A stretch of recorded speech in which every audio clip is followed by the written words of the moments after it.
Hello, everybody. This is Roku Okami with Gamers Anonymous, and thank you all very much for joining us on this lovely, lovely weekend. So, with us today, we have my co-host Hello, everybody. I'm Lazorath. and stuff joining us for the first time and stuff. Hopefully, Aideth will be joining us later. Maybe, who knows? I really can't say.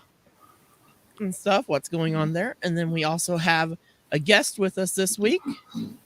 Hi, I'm LHS03. And stuff. Thank you for joining us this week, Elle. It's gonna and stuff. We've got several topics, especially since it has been a little over 2 months since we have been on live. We've had a lot of stuff going on and stuff between Laz, with a lot of stuff going on with Laz moving up and everything, moving back to New York and stuff. And then I've had a ton of stuff going on over these last couple months, but I'm very happy that we are back. We will be back to our regular routine of pretty much every Sunday of getting on here and talking about all the new stuff that's going on in the gaming community, especially stuff mostly centered around MMOs, Minecraft, and a few other select games that we play a lot of. Today's topics, man, we have a big roster since it's been a while and stuff to go over. Of course, one of our biggest topics is on this channel is Final Fantasy stuff. I won't lie there, for that's more down mine and Aideth and Lazarus alley than LHS. Yeah. And stuff. But then we have Phasmo and stuff to talk about. The new Five Nights at Freddy's Security Breach, which that's quite a topic there. Of course, the new Minecraft 1.18 update stuff, that's pretty huge. That we finally have the caves and cliffs. And then we're also going to talk a little bit about another game that Laz has recently gotten into playing a lot of, and that's Super Mech Champions. Did I say that right? Yep. Okay. Because I kind of my shorthand is not the world's greatest. Yeah. And stuff on my notepad and everything. But when it comes to Final Fantasy, we're going to definitely be talking about the big Final Fantasy 14 Endwalker release, which unfortunately Laz hasn't experienced any of that. Didn't get to experience any of that fun. I'm still Heaven's Ward, so. Well, just even trying to get on to play was a total nightmare. Yeah, at first I heard about the queues, people waiting like 3-4 hours and then still getting booted. Oh yeah, trust me, I know. It's bad. I went through that. Those queues. Oh, you log on and you're only 6,000 in queue. Yep. Wait 30 minutes and then get 2,000. And then usually about every 30 minutes, you'd get DC'd, and then you'd have to struggle to try to get back in before you lost your place in the queue. Yep. Oh, yeah, that was a total nightmare. But I won't lie, though, it was worth it when you got in. Because the new story, I'm not going to go into any details because I don't want to spoil anything. But the Endwalker storyline, I haven't even finished it yet. I still got the last 2 chapters of the current the available story to go through yet. Oh wow. We gotta figure there's 10 chapters. Yeah. Each chapter is based off of a level line. You know, the quest line being a certain level. You have the level 80 quests and level 81 storyline, 82 storyline, 83, 84, 85, and so forth. So even though my character is level 89, I'm still on the level 88 storyline. I just started level 88 storyline. But so far what I have experienced of the story is insane. Really insane. They have, I mean, this is Heaven's Ward was an amazing story. Yeah. And Shadowbringers, which you haven't experienced yet, is another amazing story. But this one, This one is just different tier. I mean, you had Heaven's Ward here. Shadowbringers was pretty much about in the same area as Heaven's Ward. Stormblood was a little bit lower, and of course, Realm Reborn was way down here. You know, not even registerable on being a really solid story. Because it went from crap to wow, and then to pretty good, back to wow, and nuts on the story. I mean, it just crazy on how much better the story got there. I'm definitely looking forward to how that all comes up to be.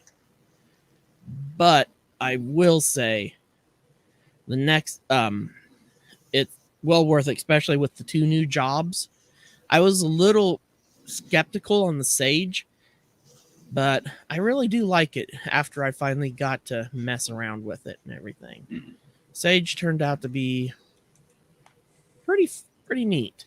And I think you'll like it once you can mess around with it too. It's a different style of healer. It's a lot like playing Disc Priest in WoW. There you go. That's better. You can throw a debuff on your tank, and when you're not busy trying to keep shields up and healing, you can do damage, and that will help heal your tank. And stuff. Help do some heal filling and stuff. Fill-ins. You know, between maintaining your shields and maintaining your other stuff. What I like to do with the Sage is just keep my rolling damage over time debuff, so that I'm getting that little trickle heal coming in all the time on the tank, with keeping the damage healing to damage buff on the tank, which is really nice. Like I said, it's somewhat like Disc Priest. Not quite, because Disc Priest is a lot more heavily reliant on that effect and stuff. They just throw out their shields, and then it's all about pumping out as much damage as possible while having that buff on your tank to keep them healed up. Which makes Discipline really good for PvP. That's why Disc Priest's always the king of PvP healers. This, and then the other one is Druid, because of they can do a lot of heals on the run. A lot of their heals are instant casts. Druids are, they're nasty. Shamans and Paladins are horrible for PvP healing.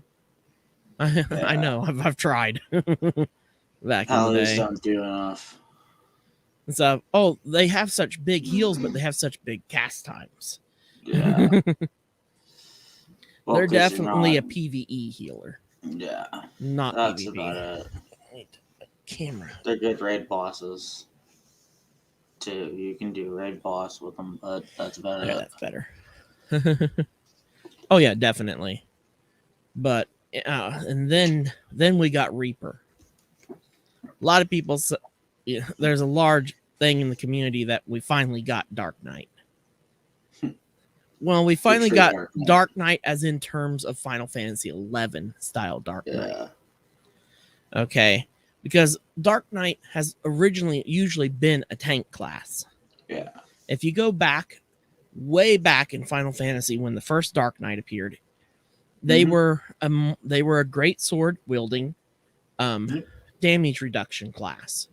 They were, a tank and stuff. But then when we hit Final Fantasy 11, they decided to make Dark Knights more like how Dark Knight was in Final Fantasy. Well, somewhat you could call Cloud a Dark Knight. He wielded a great sword. So therefore he was classified as a Dark Knight. But Final Fantasy 7, anybody can be anything in that game. There's really no set job. Nope. Except for Aerith is definitely a magic user. That's the only person that's really has their set role. Just like Barrett is your range DPS because he uses a gun. But otherwise, Final Fantasy 11 was when they finally broke the mold on Dark Knight. And they gave Dark Knight Scythe as their primary weapon. And they made him into a DPS class instead of a tank class. Yeah. And stuff. So in terms of Reaper, we finally got the Dark Knight version of Final Fantasy 11. Yeah.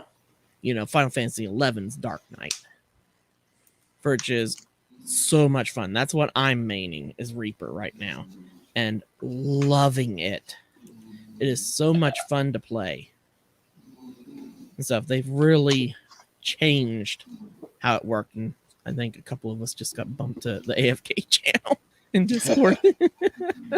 Yeah, I think forgot. so. I normally just have us all disconnect, and then we jump back in there when the stream ends. Yeah, I just to go over. disconnected. Yeah. Laz was the one that got moved. I will disconnect myself there real quick. Oh, there. There we go. Because all of a sudden I just hear the bling, blings. I'm like, oops, we're all getting bumped around. But, Yeah. I really love Reaper. And I think once you can play Reaper, you're going to love it too, Laz. Yeah, I kind of. You got to I've hit heard a lot of good things. level 70. Once your character gets level 70, you can then pick up Reaper stuff, and you're going to really like it. It is so much fun. And for a healing class, the Sage is really fun too. It is harder. It is a more challenging healing class than any of the others have been. And it should be. Come on, you're a Sage. Yeah. To be a Sage in terms of lore and everything requires you pretty much evolve from being a wizard or some other magical class. You've gone to the next level. And the next level is Sage. So usually it goes wizard, sorcerer, then Sage. Usually when you think of a Sage, they have big, long beards and everything and stuff, and they're really old. You know, kind of Dumbledore-ish is the best way to put it. Hey, Builder! How's it going? And stuff.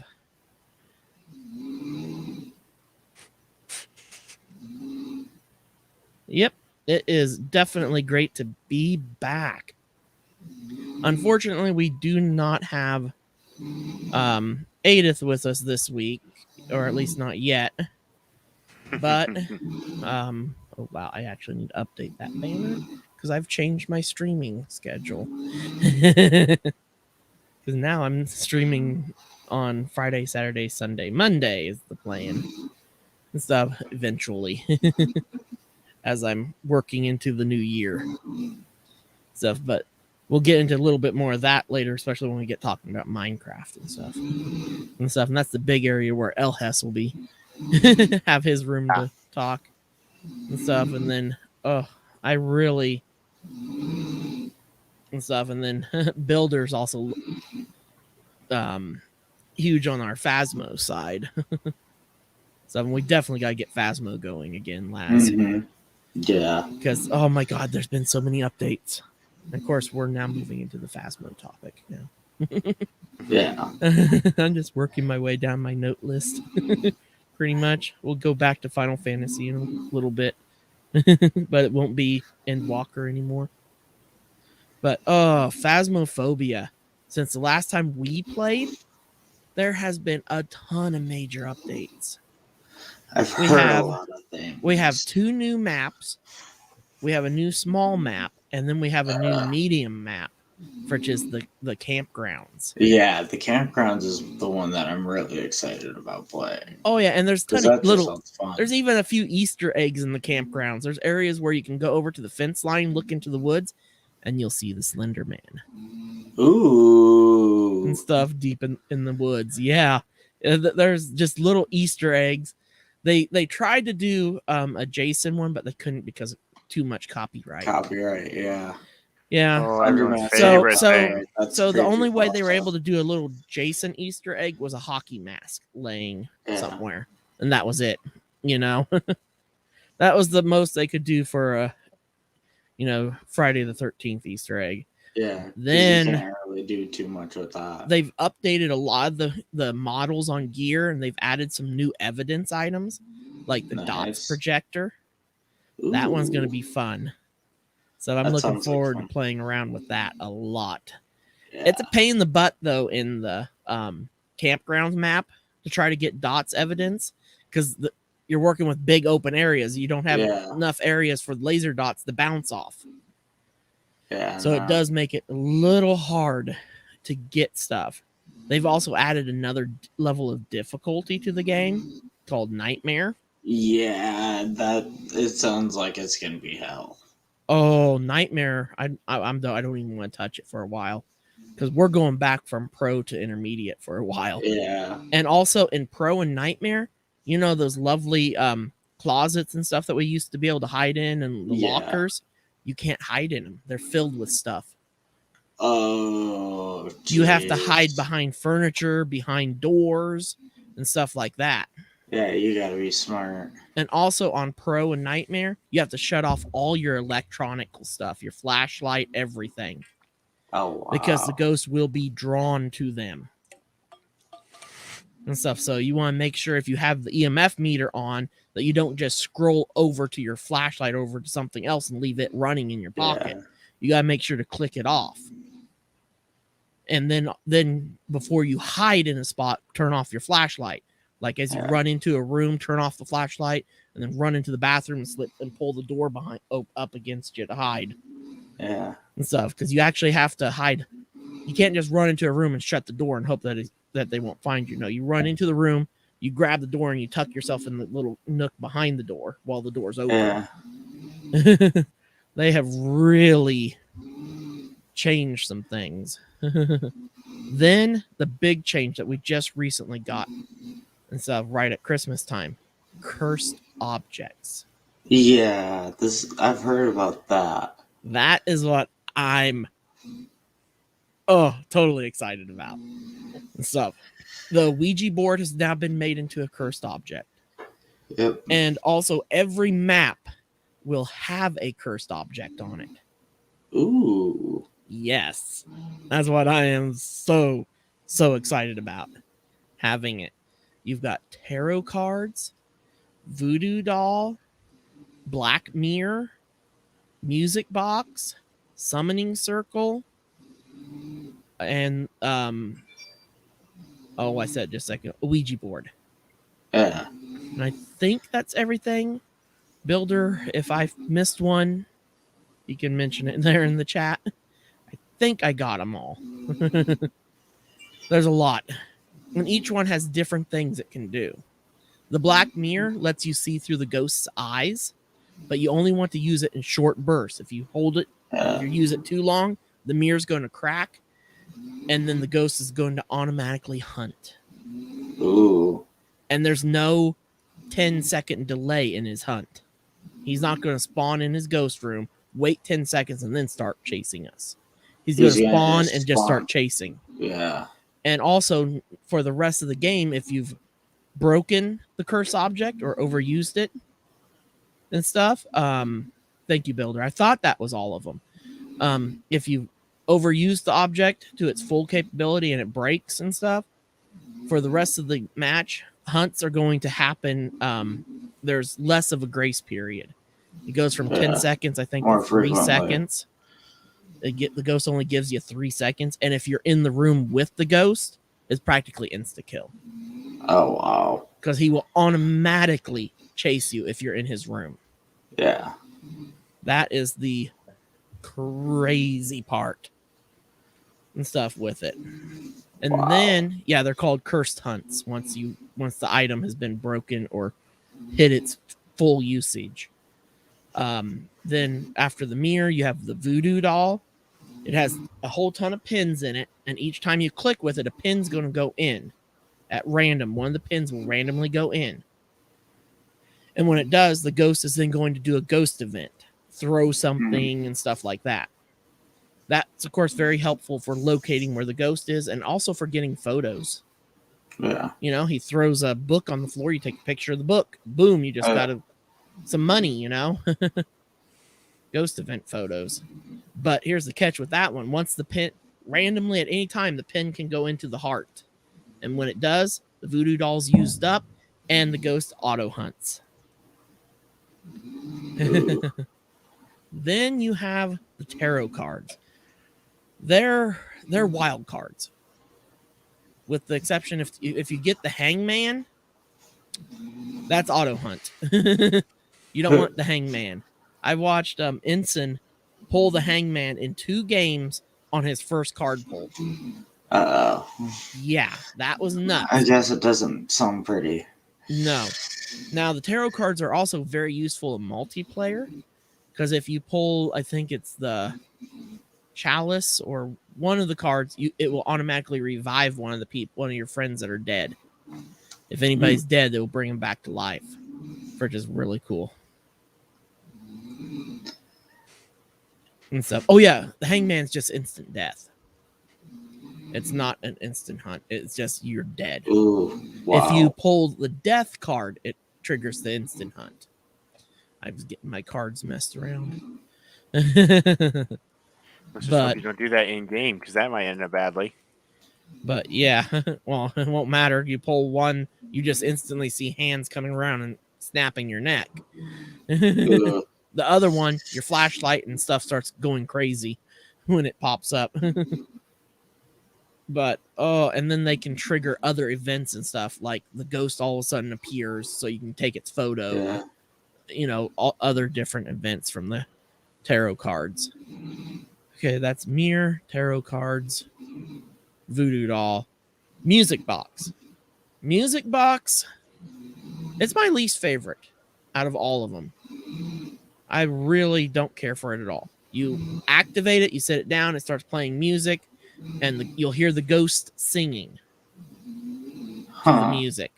So you can locate where the ghost is, and the ghost is then lured to the music box. When the music box stops playing, hunt activates. You don't want to be near the music box when it stops playing. Because that is where the ghost starts his hunt from. You can control where the ghost starts its hunt, pretty much. And kind of figure out where it is with the music box. It's really, like I said, not that great stuff. Now, that's 4 out of the 6. What was the other one? Oh, Summoning Circle. That one, I don't know anything on that much. I've only half-assed seen it used. You can summon, I think you summon the ghost into the circle, and then you can get its picture and stuff. It's trapped temporarily, is my understanding. Builder can probably fill me in a little better on the Summoning Circle. That one I have the least knowledge on.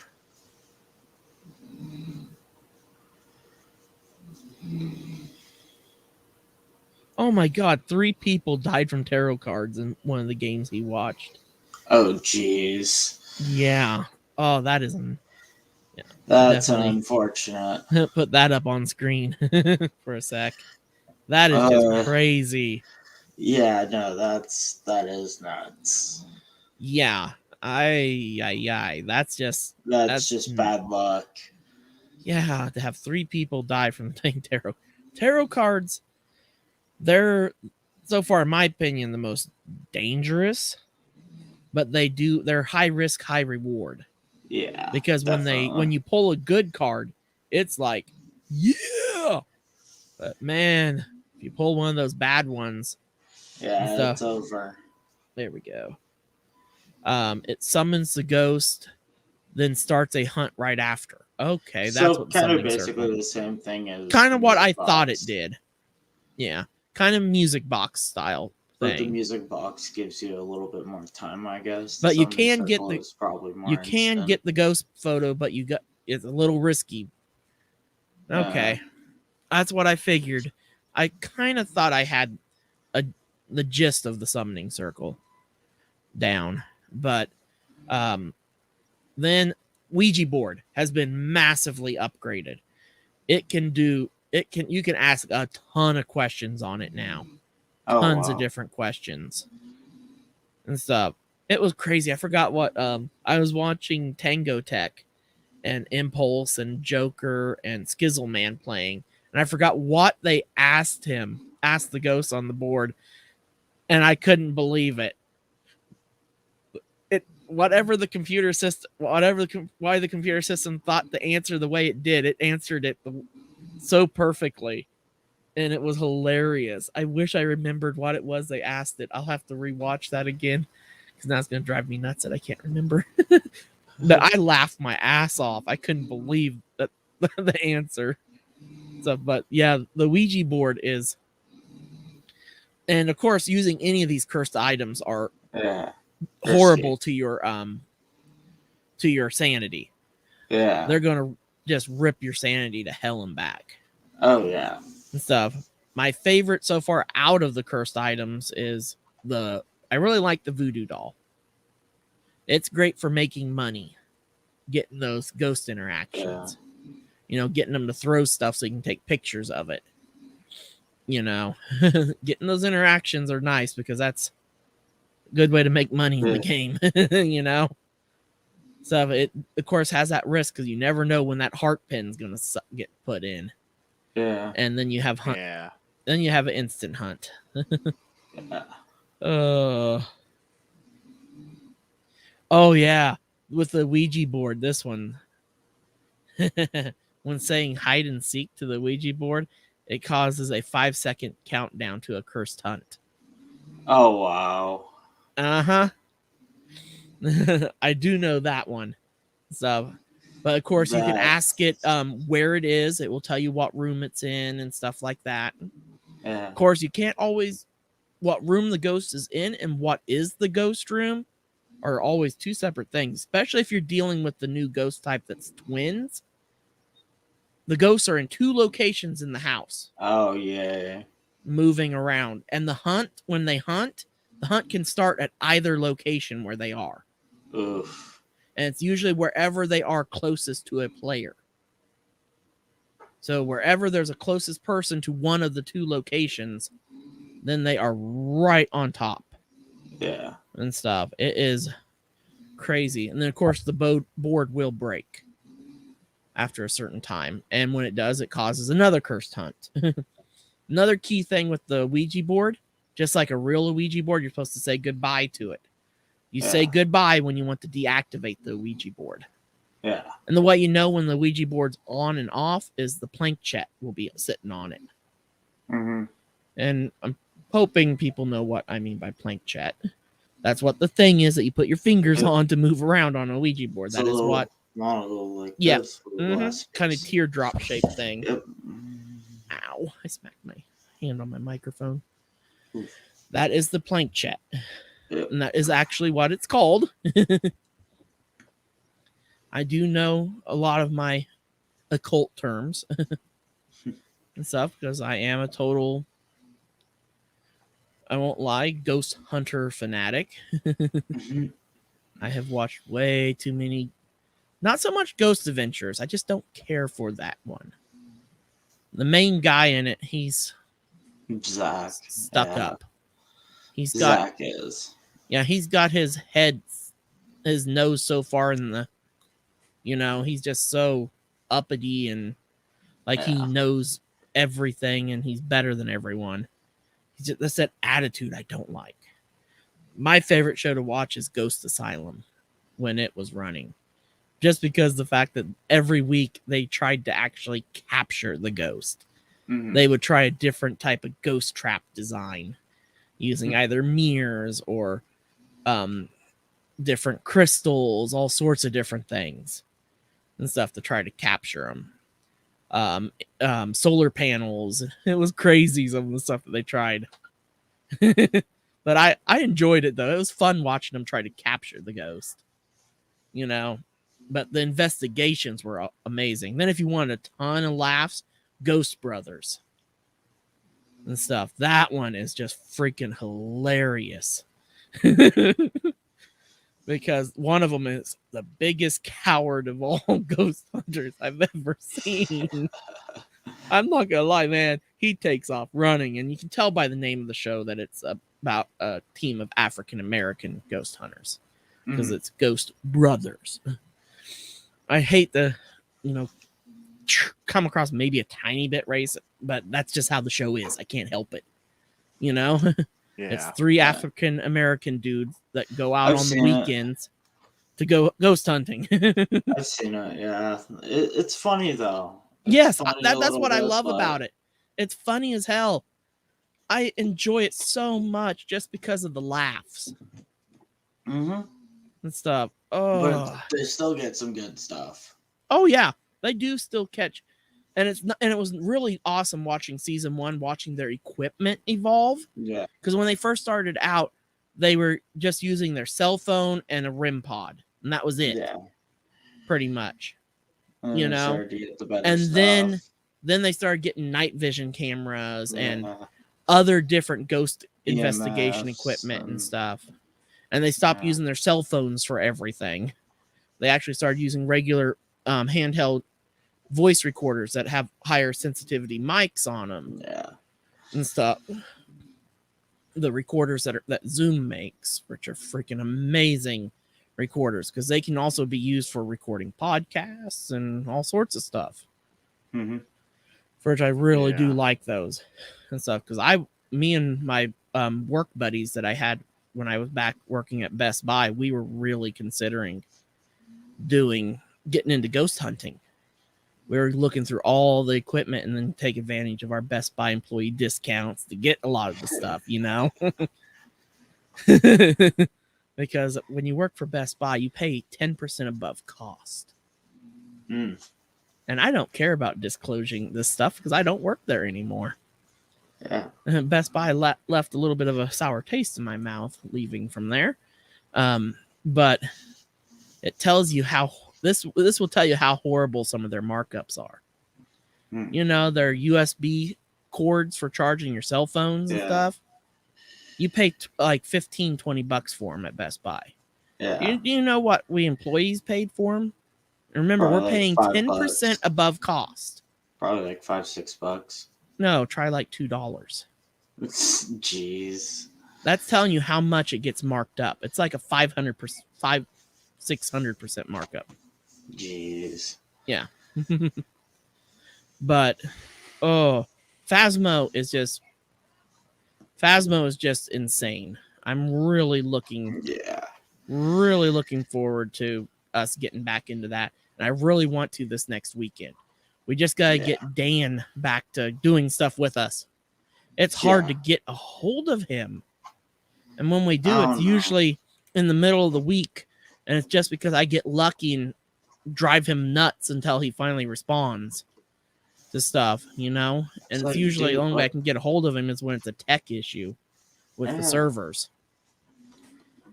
Here lately, he's pretty much all he's been doing, from what I can tell, is coming home and going to sleep from work, every day. Probably. And then when he's not doing that, he's playing Final Fantasy 7 PC edition.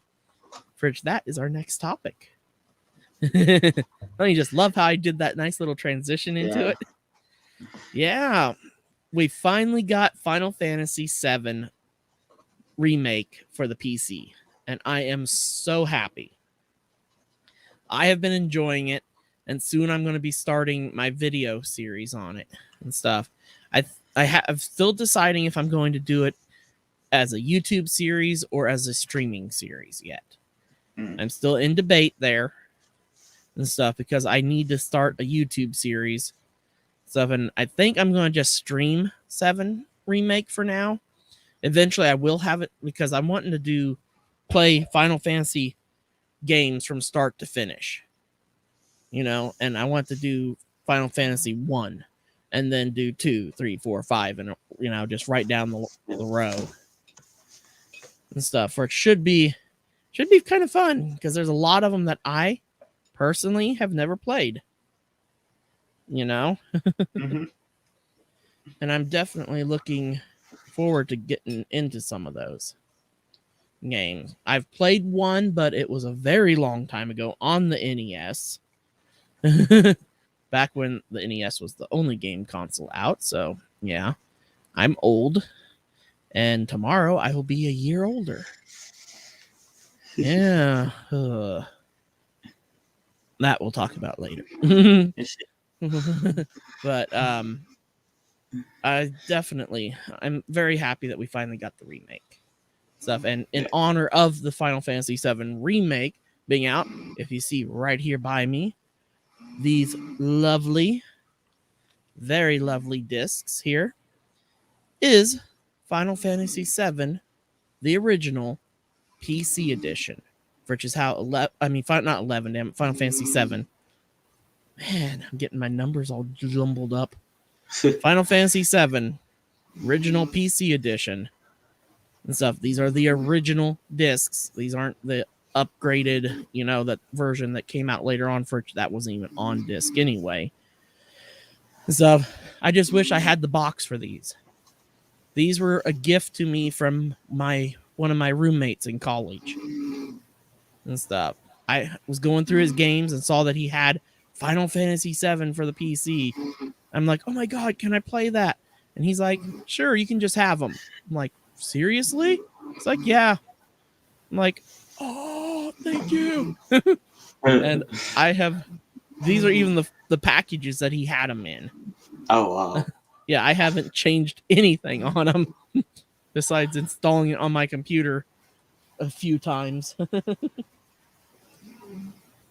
But I thought it would be nice to pull those out for this stream, especially since we were talking about Final Fantasy VII Remake, show them off a little bit, a little bit of Final Fantasy history, Mm-hmm. especially on the product side. Because when Final Fantasy VII came to the US, it first came on PC before PlayStation and stuff. Then it came out about 6 months later on PlayStation for everybody else. And that's when it exploded. Yeah. When it just became this phenomenon was when it hit the PlayStation in the US. Because it was the first more 3D modeled characters. Yeah. And stuff. And the cutscenes were just gorgeous in comparison to what we've seen previously. Yeah. With Final Fantasy VIII and... Well, not even with Final Fantasy VIII. I'm trying to go backwards there. With any of the other Final Fantasies. Because 8 had stepped up their cutscenes even more. Yeah. Than what we got from 7. But what made 7 so huge was the fact that, first thing, the story in Final Fantasy VII was extremely well thought out. Even though they cut out huge chunks of it to get the game to fit on 4 discs. Yeah. That is why, part 1 of Final Fantasy Remake is just what's going on in the city, Yeah. And stuff. Where here, you were out of the city in about an hour. Yeah. It Basically, was quick. Yeah. They cut out so much of what went on and stuff. And I can't even say the name of the city right now, and I feel like an idiot. But it was really they've planned with this remake, they're putting all the stuff that they cut out back in, as well as adding more to it, taking the story a step further. They said that we will have probably at least 6 parts to this game. Oh, wow. Yeah. They're saying at least 6 parts. And everything from this point on is download content. Yeah. It won't be an official game. It will be a major download patch. It will be an expansion pack. But it'll be a $60 expansion pack, where with Final Fantasy 14 and stuff, they're usually $40. The reason why, because with 7, it's a one-time pay. Yep. Where 14 gets away with making their expansions a little bit cheaper. So, because you're paying monthly. Yep.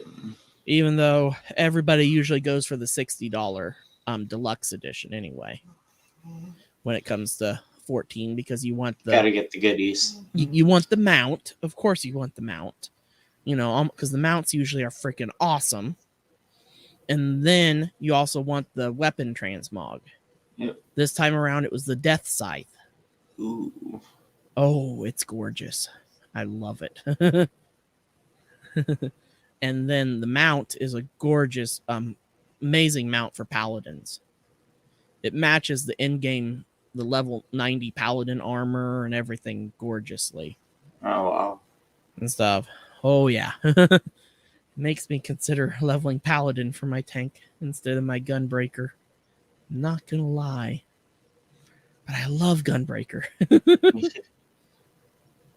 and stuff. But paladin is honestly the best tank because they have so much better survivability over all the others. Yeah. But gunbreaker is the best tank at putting out damage. They are a tiny squishy. Then you have Dark Knight. They're the best tank when it comes to magic defense. Yeah. And then Warrior. I just don't know how to classify Warrior in the tank scheme. Warrior is Warrior. We'll just leave it at that. Warrior kind of falls as a mix of Gunbreaker and Paladin. They put out really good damage, and they have pretty good survivability. Yeah. They're kind of that jack of all trades, but master of none. Yeah. Type thing. They kind of fall in multiple slots and stuff, which, that makes them still a pretty damn good tank. Yeah. I won't lie. Most parties nowadays is either Paladin Gunbreaker or Warrior Gunbreaker. Gunbreaker is usually very common tank. And that's just because they are good, solid DPS and tank at the same time. Yeah. Now, if a fight is really tanky, sometimes they'll sub out the Gunbreaker for Warrior Paladin. If there's a lot of really hard hits.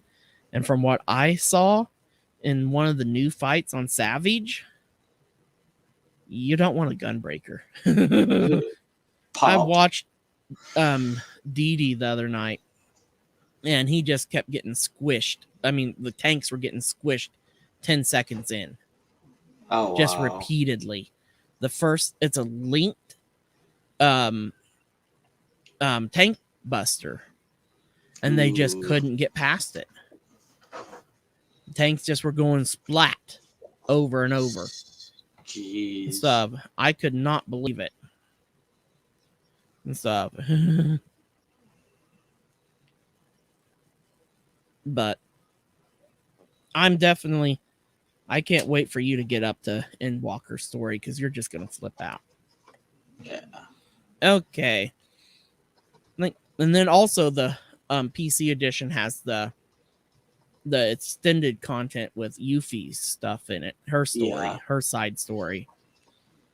For it plays a part to the main story and everything. It's hidden in the background that you just don't realize until you start playing some of it. And it's awesome. I can't wait to play completely through it. She is so much more fun to play as a character than Cloud is. I'm sorry. I really hope when we start getting other characters that we don't have to always have Cloud as our main active character. Yeah. That is my only complaint. Because I'd rather have Tifa as my main active character for actually fighting and stuff. Yeah. Than Cloud. Because otherwise, every time you go into battle, you start with Cloud. And then you have to quickly switch to Tifa if you're wanting to fight with her. Especially if you're trying to unlock their weapon skills. Get them to learn their weapon skills so you can switch them to a different weapon to learn the next weapon skill and stuff. It is a pain in the neck. At least Aerith, learning her weapon skills, most of them are really quick and easy to learn. Thank God. She just has to use a certain ability a few times, and that's it. And stuff, and she learns it. Very easy with her. But once again, you have to always change from Cloud to Aerith and then use her skill. Yeah. Which is freaking annoying. Why can't I go in and say, when I enter battle, I start with Aerith in control? It just immediately goes to her as the one I'm controlling. Not start with Cloud and have to switch to her. Yeah. That is my only complaint with the remake.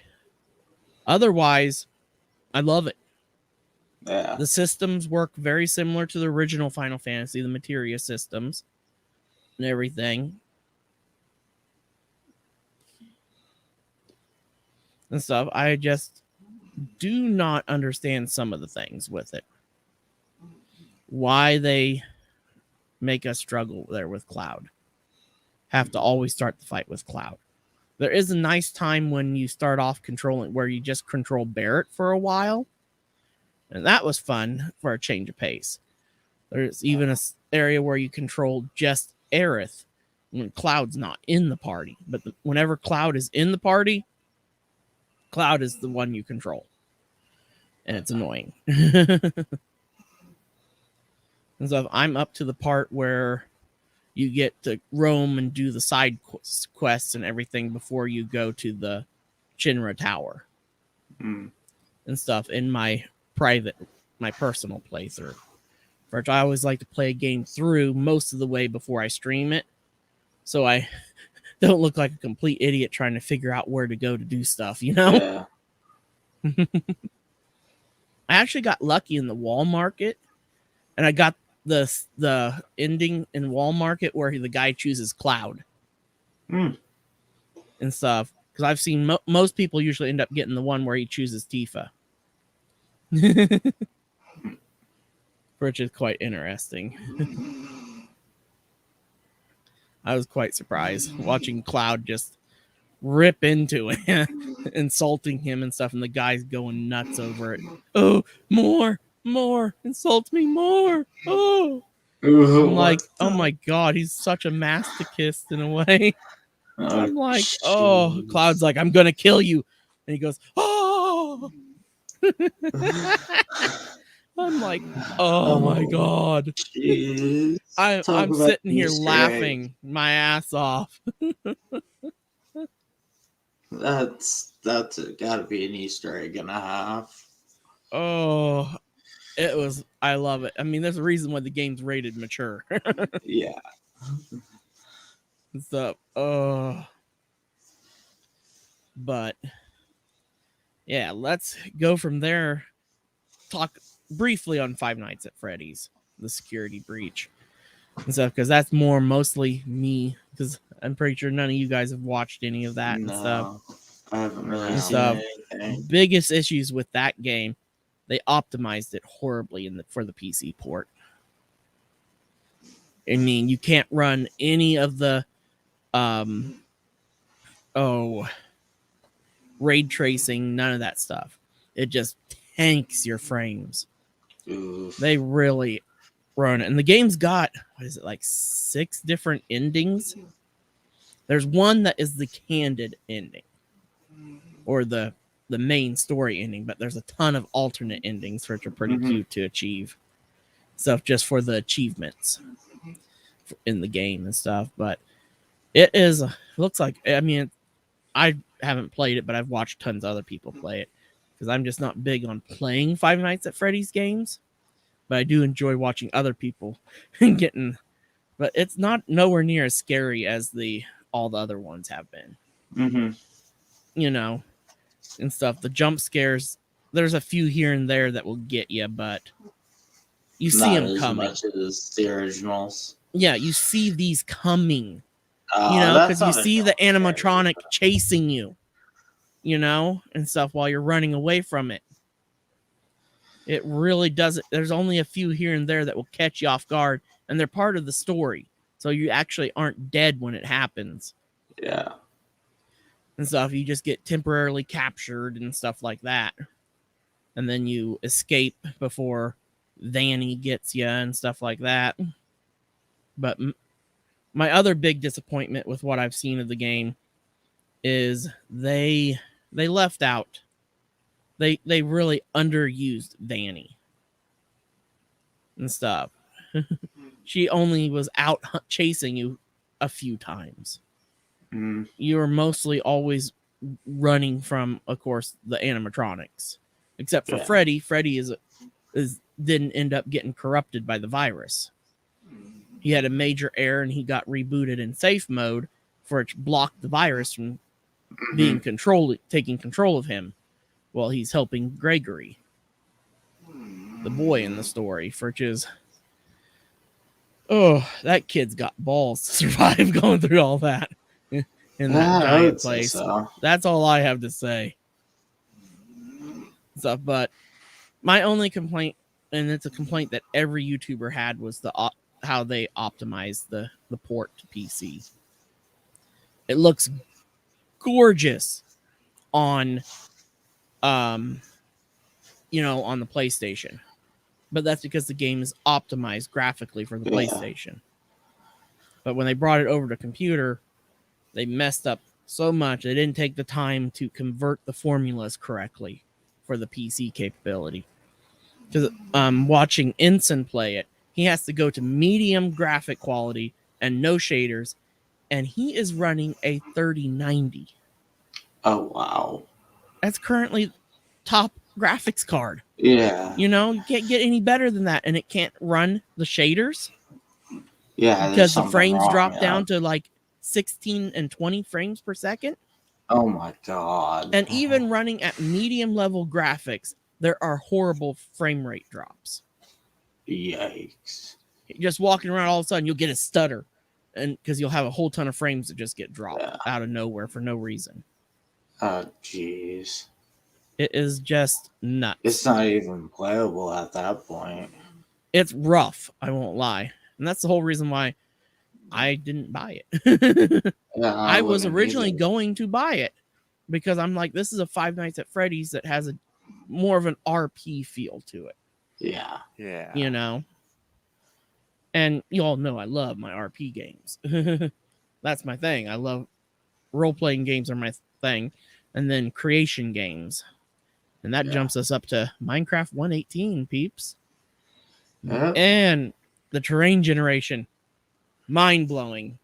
Yeah. And so, I haven't gotten to play much of 1.18 yet, but I have only gone into like several worlds and just explored the terrain. Yeah, same. The new terrain. Stuff because there's still a lot of mods that I'm waiting to come to 1.18 for me. Even though the create mod's already there. I'm already getting ready to make the new Nightbrood builders and stuff that we will play after we're done with our current series. This current series is going to run a while. I'm not going to lie. It's going to be a lot of fun with it, and we'll get into that here in a little bit. Stuff, our current project. And stuff, which we'll be streaming that one tomorrow at 4 o'clock Central Time on Twitch. I can sort of show that banner. It's just, it doesn't say Mondays at the moment. It's got the address. Stuff because I haven't completed my rebranding yet on Twitch to the Roku Okami. That's why it's still Roku Rotinki. But yeah. It's a gorgeous world. Have you had a chance to look through anything or watch some snapshots or anything, LHS, on 1.18? A little bit, but not really. I kind of still like playing the older versions because I've always had bad luck when I first jump on a new version right when it comes out. It seems to me, especially with my setup I used to have, it just sometimes the newer versions would just sit there and I would just be like, I'm sitting here just buffering, loading into a world, and it's taking a half hour. But oh yeah, I know how that is. But since Microsoft in general, a lot of times their newer versions are really well tweaked when they launch. Yeah. It was when it was Mojang and they launched the new versions, it was rough. That's why we'd immediately about a week later get the 0.1, Yeah. And 0.2, and that's why there's so many that have a lot of extra points. Usually when Mojang was doing it, I used to always, whenever I would update anything, and I still do, time I update a mod pack, anything, I make a backup copy. Because I've had stuff before I update it, and all of a sudden everything breaks. But look at how well fine-tuned 1.17 was. There was never any extra updates to it. When it came out, it was spot on. And now we have 1.18 that gives us a higher build limit and a lower. Now we have negative level and massive, gorgeous caves.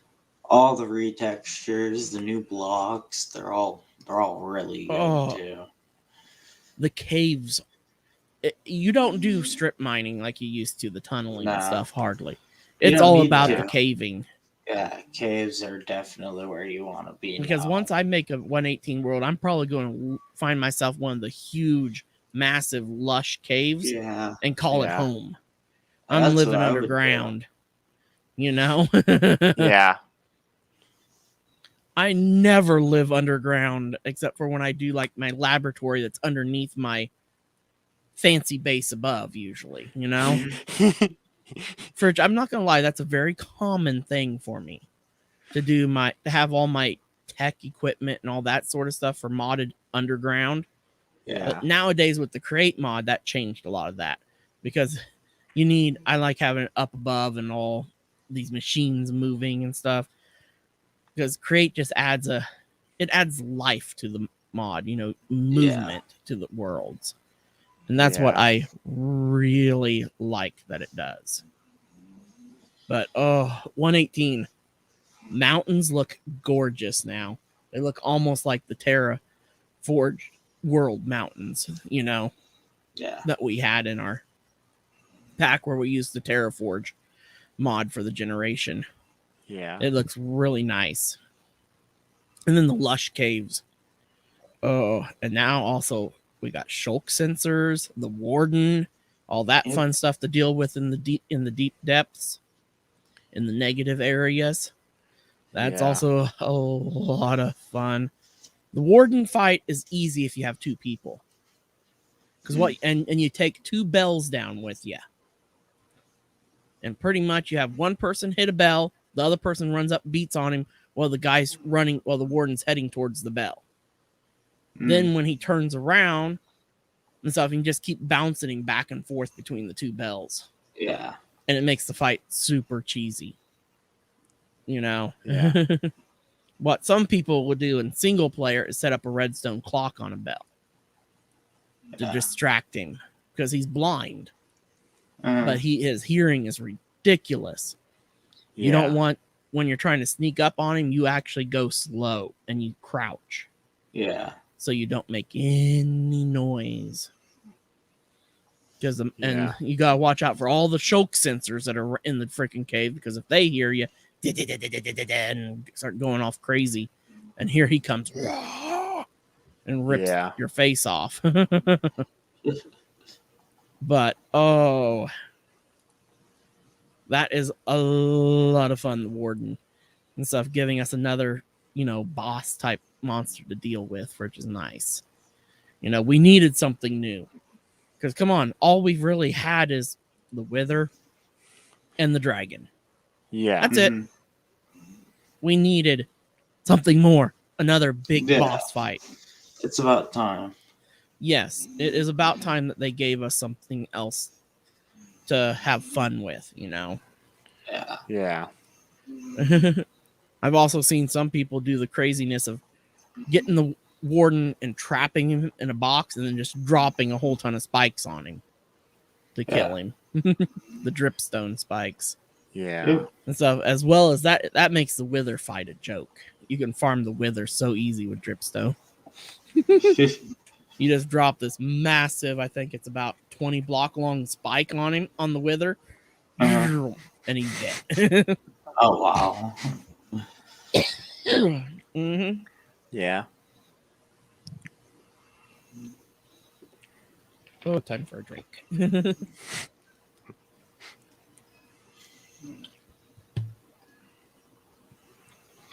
But that comes to our new project that Laz and I and Elhouse is involved in. Yeah. And stuff. And Builder is part of as well. All four of us. We're starting. Well, we started the mod pack a week ago. Last Sunday. We officially started it. Yeah, and well, that server is no longer in use. We started up another server to use, and then that one died on us. That's the fun of mods conflicting with each other, not playing nice in the background. And then the server hosting machine or before we even got the second version of the server up, the server hosting machine was having issues. Yep. Yeah. That took me a little bit to fix those issues. It took definitely some Google searching and digging into Java fixes, and it just took me just uninstalling, reinstalling Java, and that fixed the issue. Yeah. But we definitely we're playing a pack that's called Nightbrood Nuclear Race. So if it will be soon going up on Twitch and stuff where people can get to the pack. And it's mostly centered around using the HPM mod, if I remember correctly. Yeah, I do. Yeah. Yes, I do believe. I'm always saying it wrong, the letters in the wrong order. Yeah, HPM's nuclear tech mod is the main basis to the pack and stuff. And it is an amazing mod. Yeah. And unfortunately, it's an older mod. Well, technically, it runs on an older version of Minecraft, but it's not an old mod. It literally just got an update like a week ago. Yeah. So Which there's when nothing was wrong that? with anymore. With it's nice when you can play mods like that, and then the mod author still supports it, even though it's an older version. Yeah, it was last updated on the 9th. Yeah, so just a couple days ago.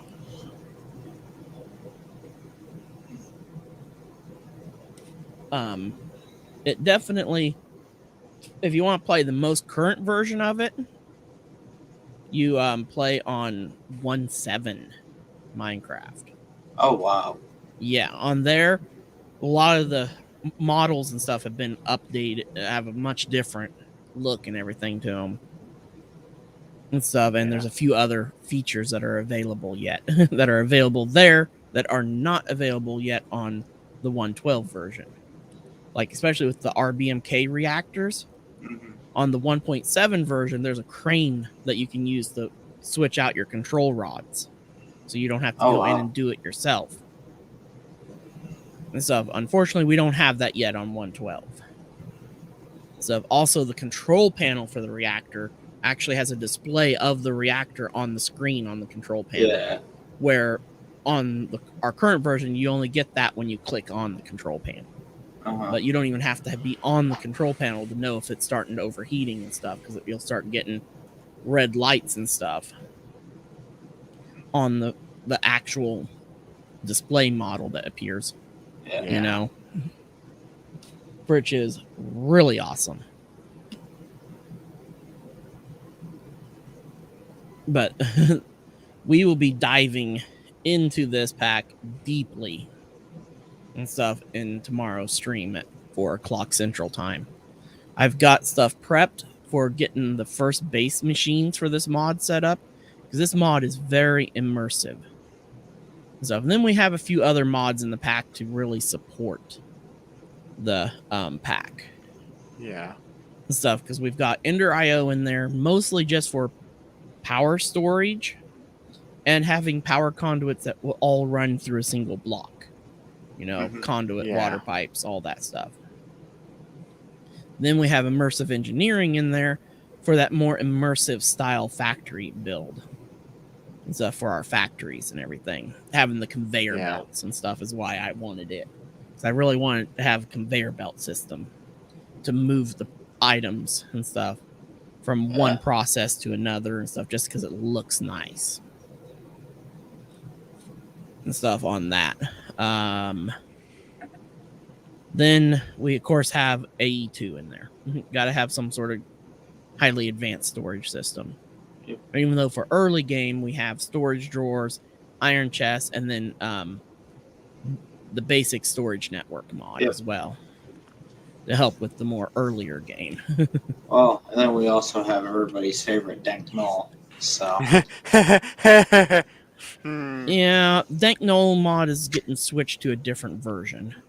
Because the current Dank Null mod is buggy. Yeah. And it's buggy on all versions of 1.12. Because even Elhes is having issues with his private server pack with the Dank Null. Oh, wow. Essentially what it happens is that it for whatever reason it glitches out and it won't actually show you what is in your dank or in slots of your Dank Null. Yeah, so when you have to remember where you put stuff.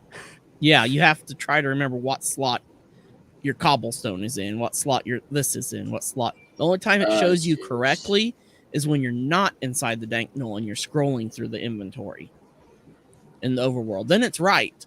But once you shift and open up the Dank Null, oh god, it don't show you. It shows that I have like 3 slots that have granite in it. And that can't happen. It will always only put one item in a single slot. It won't multi-slot. Yeah.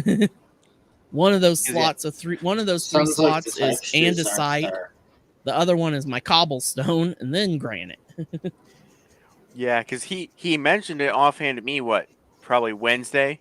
And I happen to go, wait a minute, yeah, that happens on my own server that I have for personal use. I'm like, yeah, that's the same issue I'm having. I thought it was just my pack as well. Yeah. And nope, it's not the packs, it's the mod. But thank goodness in 112 there is another dank null. Yeah. Another dank null mod, I should say. Yeah, it's like what is it? Dank storage or something like that, right? I'm pulling it up right now to make sure I say it right. Because there've been a few things that we've started playing the Yeah, mod pack, dank and it's storage. been like, oh, we should add this mod You because have this the will add this original- functionality. The original dank null is /dank/null. And then you have this other one that's just called dank storage. And we're going to switch to it. It also has a few modifiers and stuff that you can put on your dank null too to make it do act like tools and stuff. Yeah. Which is pretty neat. I'm definitely looking forward to playing with that one. That's one that I haven't messed with and stuff, even though it's mostly been a fabric mod is where it's at nowadays, that particular dank mod. It's in fabric now, but back then we didn't have fabric. Yeah, Back that's in one of the 112. things that I've noticed with trying to make mod packs. That you're like, oh, there's a whole bunch of mods for fabric now, but where'd all the mods for Forge go? Yeah, it sucks because a lot of the mods you love have gone over to fabric only. Yeah. And it really irritates the hell out of me. Yeah, because it makes it a pain. Especially there's some of them that don't take off the thing that says they're compatible with Forge still. Mm-hmm. And what really irritates me is there's a lot of most of the mods I like to play are on Forge and Forge only. Yeah. Example, the Create mod. It's a Forge only mod. Yeah. And stuff. And so far they have no plans to bring it over to Fabric.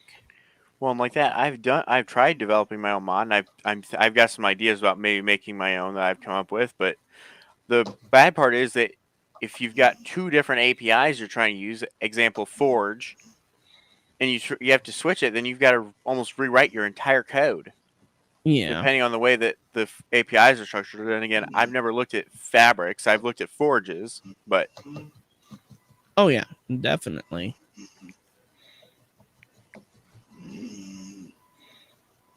But, I'm looking forward to this pack, especially as we evolve through the pack and get into the nuclear reactors and then build the big mama of them all, the RBMK reactor. Yeah. The reactor that blew up in Chernobyl. Hopefully it won't blow up our server. Well, the nice thing when it blows up, it's not like a huge nuclear crater type blow up. Yeah. Like what happened right outside of our base, our new base that we had. Or the wonderful landmines that there are that make holes. Yeah, the ones that are called fat mines. Gotta really watch out for those. That's my only complaint with the HBM mod, is there's no way to shut off the world gen of mines. Yeah.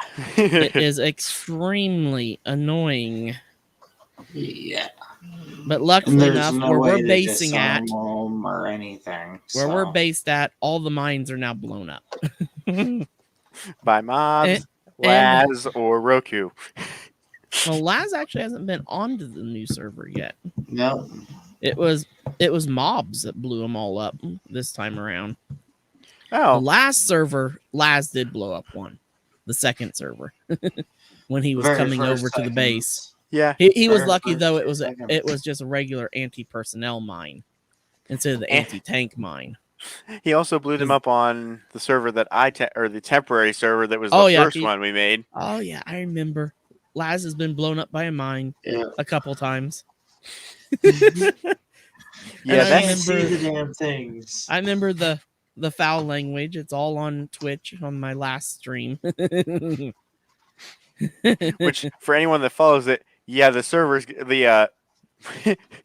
we tried to port that server because I had hosted that server temporarily because we couldn't get a hold of Aideth. And when we ported it, we started having issues. So we thought, oh, server issues. It must have been a way I ported the server off of my host or my server machine. It just wasn't wanting to port over correctly.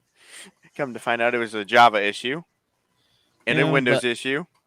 But we weren't really attached to that world anyway. Wasn't like we'd done much except for just get into Tinkers, and that was it. And worst case scenario, if we had to, we could have opened both servers and just copy pasted stuff. But it's not always, if you're not too far along in a series, it's kind of fun sometimes to start over and you get to see kind of a different perspective depending on where you start at. And getting it, a different seed and stuff, so you get one that you actually really like. And I'm really happy with the one we have now. So especially since I was able to find one of the nice brick factories in World Gen. Well, I found one on my server too. That thing just makes life so much easier finding one of those early game, because it saves you on having to make blast furnaces and stuff. It gets rid of that expense, as well as you get the big multi smelting machines, and you get several electric furnaces too. Yeah. And you get a really nice building on top of all that. Yeah. And stuff. It's a nice looking factory style brick building with a huge smokestack. Yep. No, I'm thinking about adding advanced chimneys just so I can make the smokestack actually have smoke coming out, But we don't have campfires. Are you gonna add pollution of the realms too? I thought about it, but I'm actually planning on designing a RL pack. A real life pack similar to Danny's Real Tech that he had. Real Tech version 2. I'm going to have all the fun stuff, pollution of the realms. I know the best way to get rid of pollution and stuff. Oh, the serene seasons. Tough as nails. I have so you actually will have to deal with hot and cold weather and everything. Yeah. I have a very cheeky way of dealing with pollution and from pollution of the realms. It's a little I don't know different. if Roku's ever heard of it. I got news for you, LS. What? In the newer versions of Minecraft, some of that don't work anymore. What feature did they remove? And I'll see if it's the one I'm thinking of. Where you can delete the pollution with water and lava. Aw, dang. Yeah. That was how me and Puppet had our base set up on Real Tech. Yep. We literally had a big chamber that was just had water at the top with pistons, and then just dumped it all into hoppers and went right out to our greenhouse. You really have to just allow the pollution to be naturally processed properly by either pumping it all into a greenhouse, which is pretty much the best way to do it. Pump into a greenhouse and stuff, or having the filters on top of the chimneys now. Yeah. And then you just have to replace the filters. You have to have you just stack 2 filters.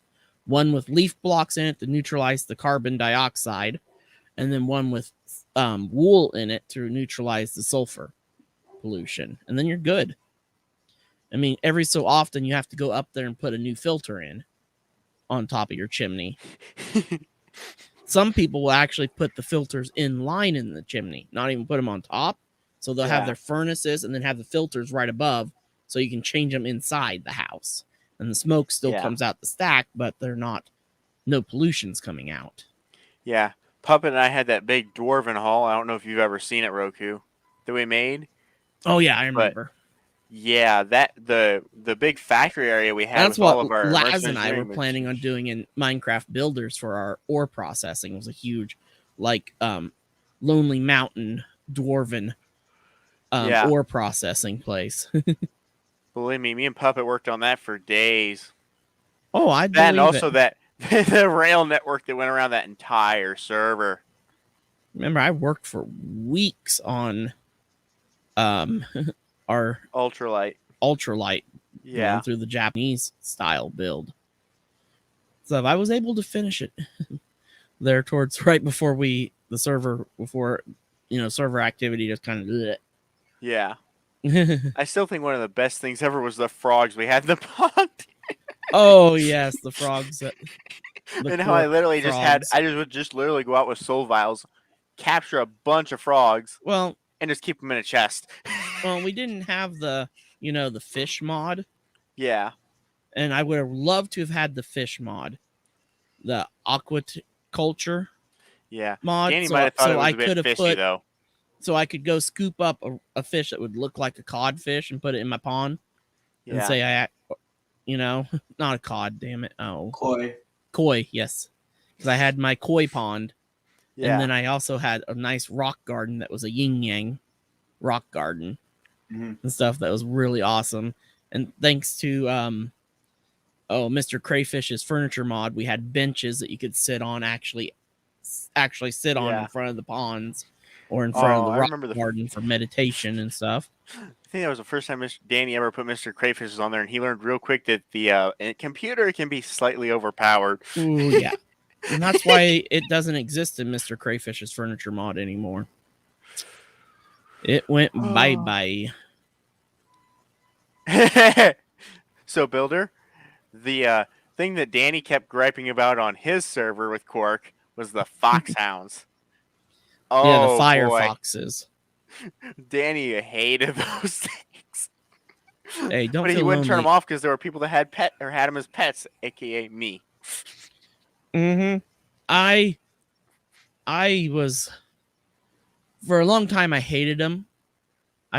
But then I did finally grow to love them, but just because they are amazing for early game, for farming leather. Well, that also speed up vanilla furnaces. They are amazing for getting your enchanting setup done in early game. And, like I said, they also speed up vanilla furnaces. Yep, if you're using vanilla furnaces. If you have them sit on top of a vanilla furnace, it will make it cook faster. Which is pretty neat. Little bonus feature to it. But I think Laz wants to talk about his new game that he's playing.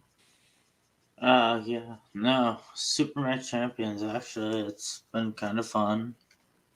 Battle Royale, teams of 3. They also got 5v5 death matches. I know when I was watching you earlier, it's like everybody is diva. It's kind of what the feel I got. Everyone's a diva from Overwatch. Basically, yeah. Everybody, there's, I think right now there's like 12 pilots that are available. And then each of them have a different mech and everything. But you can use any of them with anybody. It's kind of nice. Yeah, everybody has special abilities. It's kind of fun. Yeah, it was looking. I know I'm kind of interested and stuff. Just like I love for us to get back to playing some of Star Trek Online again too. Yeah, definitely get back into that because we were playing it heavily there for a tiny bit, and then you and Aideth just disappeared, and I kept playing, waiting for you guys to come and and stuff. And now I'm a freaking low ranked admiral. Rocking the lovely Prometheus battle cruiser. Nice. Oh, I love that thing. Except for I still haven't figured out how to get the tri-vector attack mode. How to activate that yet, where the ship breaks into 3 separate ships. Yeah. But what did Builder come up here? We had a mining area which presented an open area for frogs to spawn. So we had hundreds of frogs. Oh my god. Oh jeez. Yeah. I believe that, especially if your mining area was in a swamp biome then the frogs are going to be just spawning like crazy. Yeah. Oh, I remember on Ultralight Art the size of our mining area, Roku. Oh man. I won't lie, that's been one of my largest, with the exception of when I've ran quarries and stuff that I've mined out. That's the largest that I've ever mined out by hand. You know? Well, technically it wasn't by hand. We had it's still technically by hand. We were using a pickaxe to mine the large area. We were mining a 5x5 area and then Yeah. later on a 7x7 area with a single pick. It's Yeah. just like using a mega hammer. And so we didn't until we finally got to the point where we weren't really doing much actual mining because we finally got excavators going. Yeah. And so how many excavators did we have? Was it like 4? Yeah, I think so. And we had a Yeah. whole power plant and everything, and you had to wear a RF or a We Faraday suit from Immersive Engineering. We had 2 Faraday suits we just kept in our power plant building because otherwise there were so many high voltage wires strung around. You could walk just It was one a wrong death move trap. and die. And since we had jetpacks on, the moment you'd fly, I cannot even begin to count how many times I killed myself in the power plant. Oh no! Because I would and hit then my it would break. space bar to jump or something, and I had my jetpack on, so I went more than just one block in there, flew up right into the power line. Or the number of times that you would do that and break all the power wires, then you go, now where did that wire go again? Oh yeah, Or because we had Pie's the grave, base. we had the grave mod in the pack, so sometimes our dirt grave would spawn right in the path of the power line, and it would cause the power line to snap. Ah, jeez. Or Pie and Ninja's Oh. base. Yeah, Macro Ninja and Pie's base. They were the very first ones to put up high voltage. And who was it? Not Arcus. Wasn't No Wired. Oh god. That other, I can't think of his name. One of the server admins. Nodnum? Is that it? Yes, Nodman. He was the first one. He didn't realize the high voltage lines were there flying and It was man. worse. The worst thing was if you were in someone else's claimed chunks, you couldn't break your own grave. Yep, and he was in someone else's claimed chunk and couldn't get his grave. He literally just said, fuck this, logged out and waited till either Pi or Ninja was on so that they could give him permission to do stuff in the chunk. The only thing we found that bypassed chunk claiming was the immersive engineering balloons. Yeah, they were the only thing that would allow you to. That was fun because you could grief people with them. I remember I accidentally did that, and that was how you and I met on the server. Yeah. Because I was making that big Sky Ropes course. And I remember when Danny made the mistake of giving me permissions in his chunk claim area. That was fun when I filled his house with gravel. Oh no. The best was when we would fill his house with chickens. Oh yeah. Definitely. And then you'd put him behind his walls and stuff like that where he had areas that weren't filled behind the walls in the basement. And he couldn't figure out where they were. Oh yeah, definitely. Or until they had pneumatic craft up and running, they had the wireless power station. As soon as they would come online, everyone would be like, "Hey, Danny, what's going on?" and drain his power. Oh yeah, everybody. He'd come in and be like, "Why do we have no power? Why are our capacitors completely drained?" and we're all just walking around. Well, that was mostly because at that point, they were the only ones with a decent power supply, decent power generation. Until we got our 4 diesel generators going, and when I finally got them to where we weren't having fuel issues with them. Mm-hmm. Oh yeah, because doing it the oil method wasn't cutting it. No, and I remember I remember that there was the one button that you had to make sure you turned on in our base because it would turn off the entire base if it was toggled off. Oh yeah. If you pressed the one button that was labeled base control, it would literally turn off the entire base because that was Danny's rule. Everything had to be able to be shut down on the server.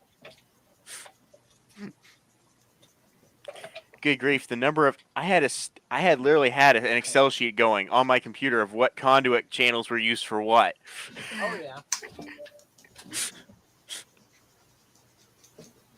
There you go. Got it. Because then we also had our big skeleton spawner too. Oh yeah, well, it was more than just skeleton in the end. Yeah. We had a few other things coming through there. You had Enderman as well. Yeah. Because we, with our whole Ender IO killer system, Yeah. mob farm. But oh wow, we're coming on the hour and a half here. Well, it looks like it's time for us to be wrapping things up for this week's cast. Definitely, it's great being back. Definitely awesome to have Laz now part of the crew and stuff. He was originally supposed to be part of the crew, but then due to a lot of personal issues going on and stuff, he wasn't able to be with Aideth and I in the very beginning and stuff. Yeah. With him and his girlfriend just trying to find a place. And then you guys stayed with her folks for a while and stuff. But I'm definitely glad to have you here and stuff. It'll be nice when Dan shows up. I mean, Aideth, damn it. I'm horrible at slipping, you know, and stuff. And definitely appreciate having you on, Elle, whenever you're available. It's definitely fun to have someone else here with us. Yeah. As we are continuing forward. With Nightbrood in general, we have a ton of stuff going on because we're forming the official Nightbrood media group and stuff where Gamers Anonymous is part of the Nightbrood media group. So this is the channel of the media group that I manage and run and stuff, our video podcasts each week, and then little short news clips if anything major pops up during the weekdays and stuff. I'll come on with upload a short little video and stuff discussing it. And then we will also be doing a regular podcast where it will be recorded, uploaded to the podcast stuff. That will be a separate thing from this, but it still will be part of Gamers Anonymous. And that's like something that we'll sit down like in the middle of the week and just quickly record and stuff. Because it only take about the podcast. I only want to run those for about half hour to 45 minutes tops and stuff. And those will be just real quick and easy for us to sit here, quickly talk about, you know, whatever topic that podcast will be about. And it's going to be mostly centered around either Minecraft or Final Fantasy. We will be starting the discussion boards as well on Gamers Anonymous. Aideth will be running the Final Fantasy discussion board for the way the boards will work. Those will go up once and at the moment we have 2 boards lined up, possibly a third one with Phasmophobia, but the definite ones is the Final Fantasy board discussion board and the Minecraft discussion board.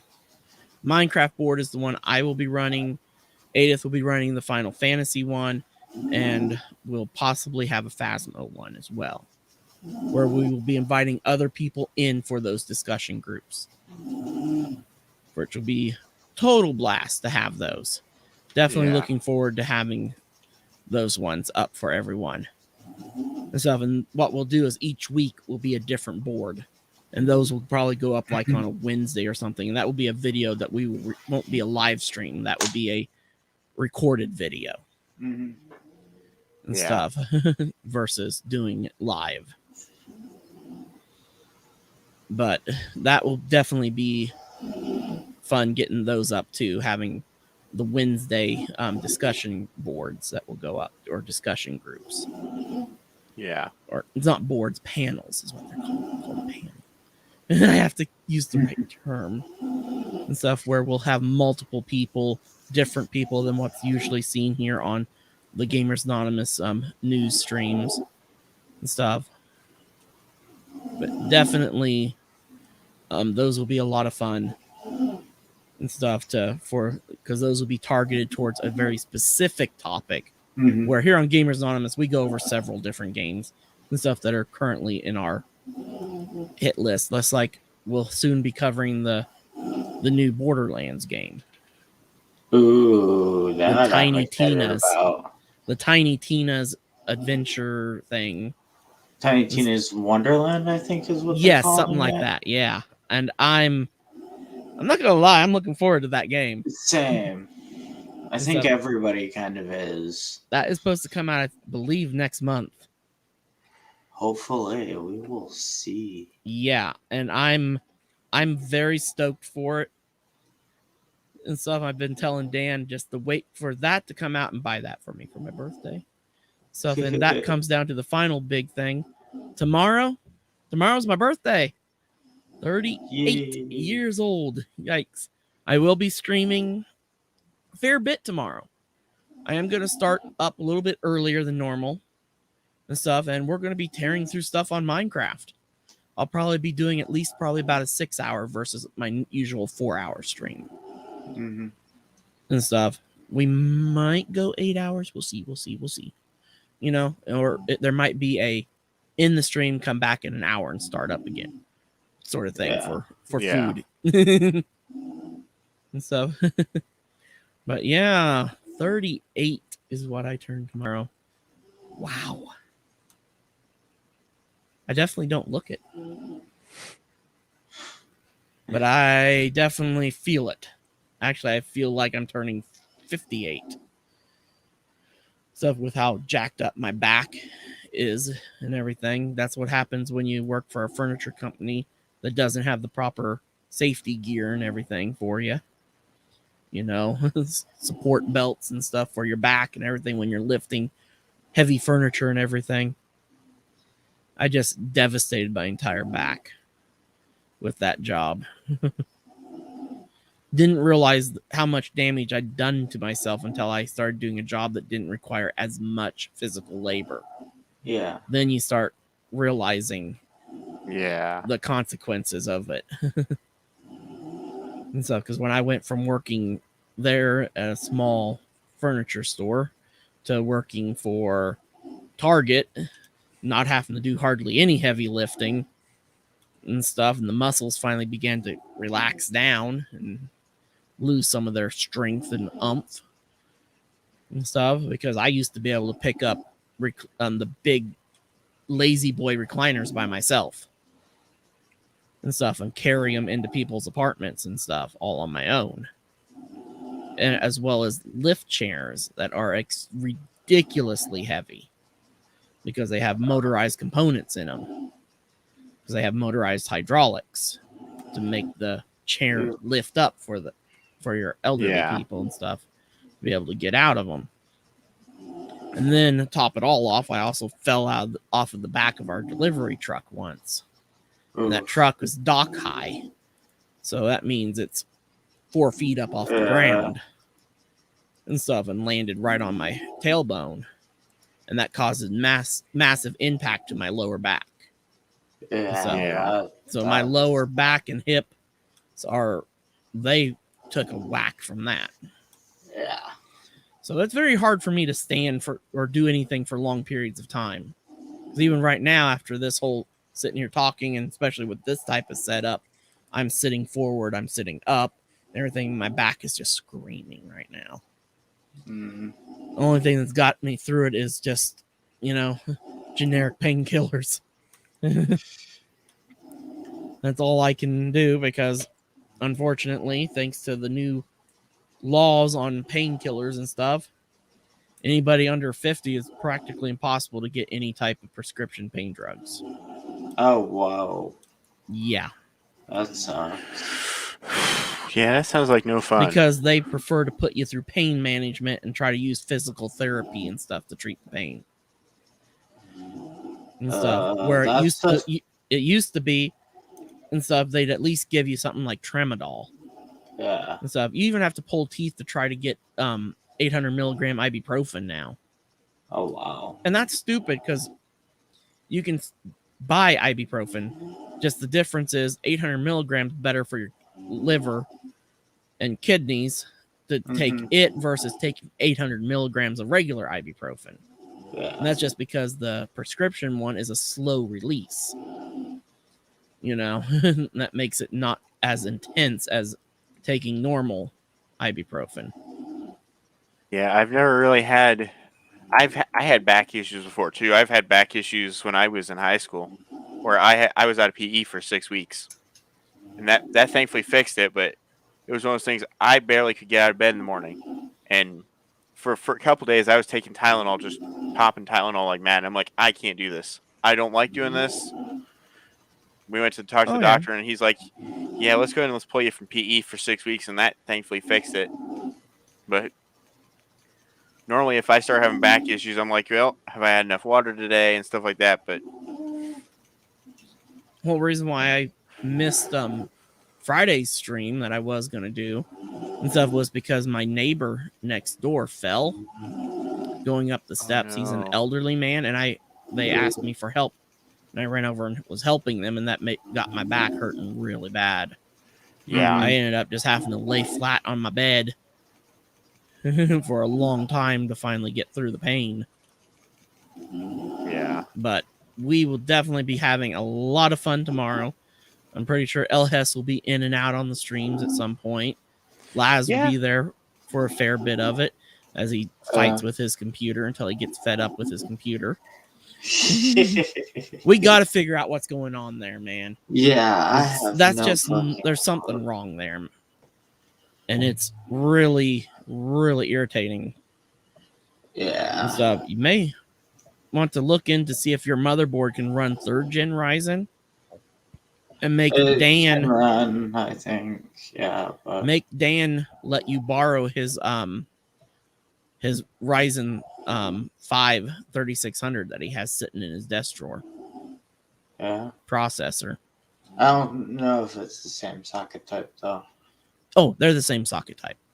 Nice. The only thing you would have to do is do a BIOS update on your motherboard. Yeah. So it can accept 3rd gen and stuff, because something's got to give there, because we got to figure out what is causing this issue. Yeah. Well, once I start working here again soon, I think I'm just gonna end up buying a new one anyway. I just recommend getting what I got the MSI B50 550 motherboard, which is already compatible with 3rd gen, 4th gen, and 5th gen Ryzen processors. So it's all future proof. And then I'd recommend getting the Ryzen 5 3600. It is a solid processor. So man, it's one of the, gamers' bread and butter processors at the moment. It works so great for gamers. It's well optimized. Quad core processor, and it works amazing. I've been highly impressed with mine.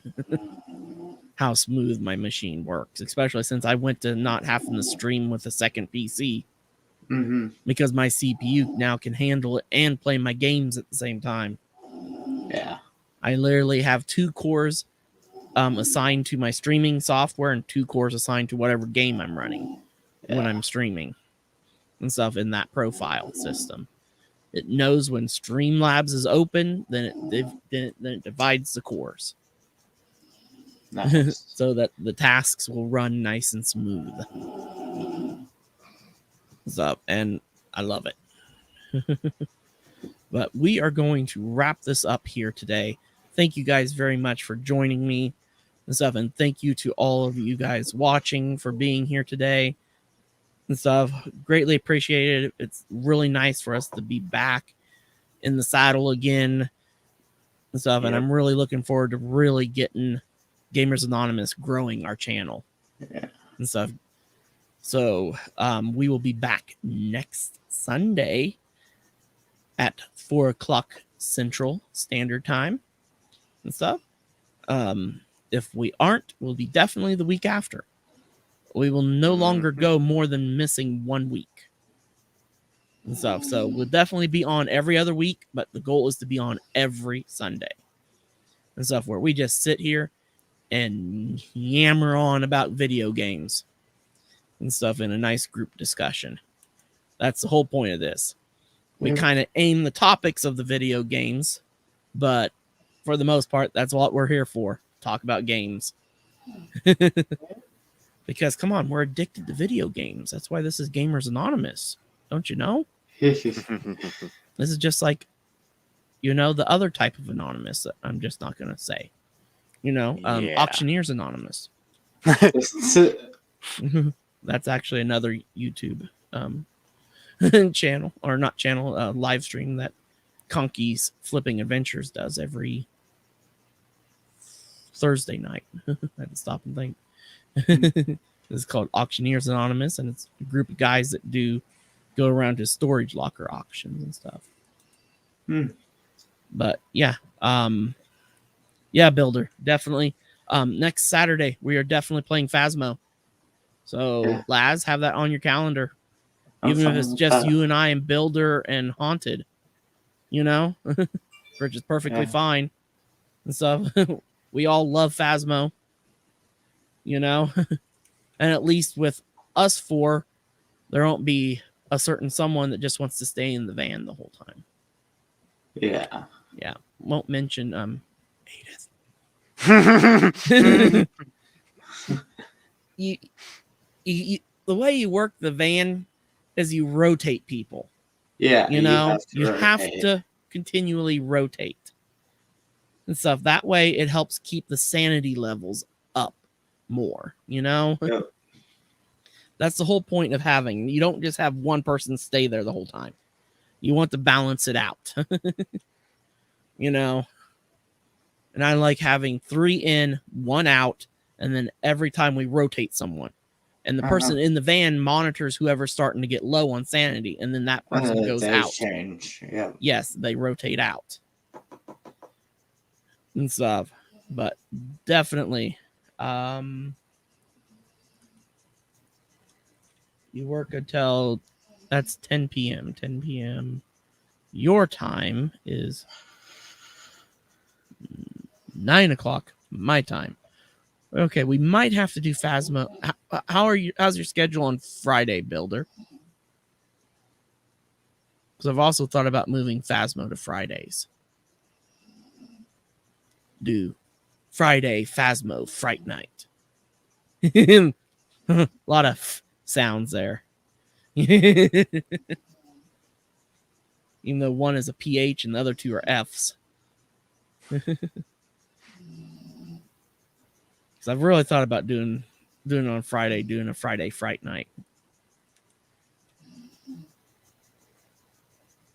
Awesome. So we'll do it Friday night and stuff. Friday afternoon, I'll do a short Final Fantasy stream and stuff. And then around 6 o'clock my time, so it'd be 7 o'clock Lazarus time and stuff, you guys over there, East Coasters.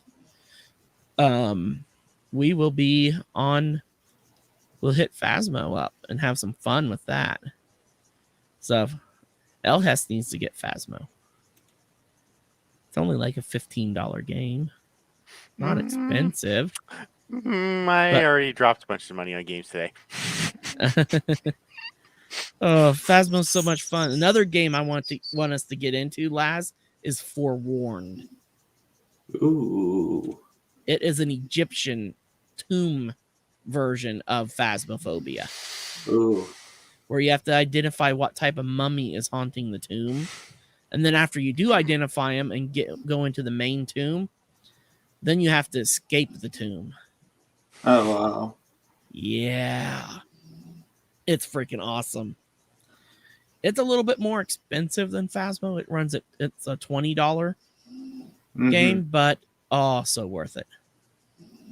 And so I already have the Ghost Hunter Corp, which is pretty interesting too. It's another Phasmo style game, but you actually get to exorcise the ghost in it and stuff, but it's okay and stuff. But the Forewarned, freaking awesome. So it is one I really do like and stuff. It is an excellent game that I definitely think we got to get into. and stuff, and just kind of rotate between Phasmo and Forewarned. Yeah. And so give us a few other little options. So and we have a couple other games that are really cheap ones that we could play too. Yep. Which is, can't think of them now, but they're only I know we have $5. Blackout Club. And then we have Blackout Club. Now, Blackout Club, I'm thinking about putting that on a special Thursday thing for a Thursday night thriller, because it's not a scary game. It's more of a Not thriller really, game. yeah, kind of. You know, it's more suspenseful and thriller style versus jump scares and stuff like that. You know, does have the whole creepy monsters in the shadows and stuff, but yeah, it's more got that suspense where you're running from the monsters versus the way Phasmo and especially Forewarned. Ooh, some of those mummies are terrifying. I'm not gonna lie. Oh, trying to escape and find the lever to reopen the exit. That's the fun part. Oh yeah, working your way through the crypt, and on anything but the lowest difficulty, you have a time limit before the mummy comes after you on his own if you haven't figured out who he is. Oh jeez. Oh yes. And so the whole goal of it is to figure out who the mummy is and get into the inner crypt and get the special artifact that's in there. That's inside the inner crypt. But there's a lot of bonus things on the side to make money off of. Getting certain pictures of things, of course, just like with Phasmo. And then also collecting gold that's hidden throughout the tomb and stuff. And in that one, you buy equipment as well as your equipment upgrades. So your equipment gets better and better. And so my big focus in that game is you focus on your headlight lamp. Because in the beginning, the headlamp's almost useless. But you keep upgrading it, you'll never need a flashlight anymore. Yeah. You'll want to walk around with the torch for all your stuff. And that way you have the headlamp when your torch goes out and stuff like that. And so, and the headlamp doesn't take up any of your your inventory spots. But, okay. I think this is the third time trying to end the stream. Yeah. We're only 8 minutes out from 2 hours. So, well, everybody, let's try this one more time. So let's call it here. So I'm gonna go and get a drink and stuff because my throat is getting pretty dry from all the talking and everything. But hopefully next week, Aideth will be with us. Hopefully. And stuff. Yeah, hopefully. And stuff, and we'll see from there with if Elhes can make it again, or if we have someone else on, Builder Boy, we'll be rotating through guest slots. Yeah. And stuff, bringing in different people and stuff. That was one of my big objectives with Gamers Anonymous, is to start rotating, bring in some other peeps and stuff for chatting. Just makes things more fun having more people. But yeah. Thank you, everybody. It's been a great stream. I'm happy to be back. Happy to have Laz with us. Very happy that Elhes joined us today and stuff. It's going to be a lot of fun this year. Got lots of big plans for YouTube and stuff. Eventually getting completely off Twitch and going clear to YouTube strictly and everything. But yeah, it's been fun having you guys. It's been fun having everyone watching. You guys all have a very nice evening and stuff, and we will see you all next time on Gamers Anonymous. Later.